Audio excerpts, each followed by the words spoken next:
تاریخی جامع مسجد میں میر وائز مولوی عمر فاروق نے جمعے کی نماز پڑھائی۔ اس موقع پر خطاب کرتے ہوئے میر وائز مولوی عمر فاروق نے کہا کہ وقف ترمیمی بل جموں کشمیر کے مسلمانوں کے لیے تشویش کا باعث ہے۔ انہوں نے کہا کہ جموں کشمیر کی بیشتر مساجد، درگاہیں اور خانقاہیں وقف بورڈ کے تحت آتی ہیں۔ انہوں نے کہا کہ حکومت کی منشا صاف نہیں ہے، اس لیے وہ وقف بورڈ میں کئی متنازع ترامیم کرنا چاہتی ہے۔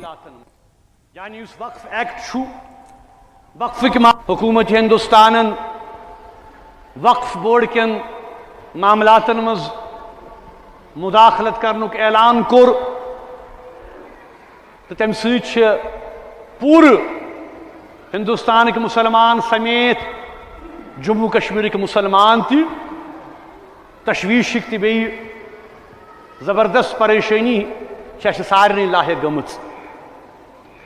تو پتہ کہ پارلیمنٹس مز آو ہندوستان کس پارلیمنٹس اندر بل ان وقف بل اس امینڈمنٹ خطر آو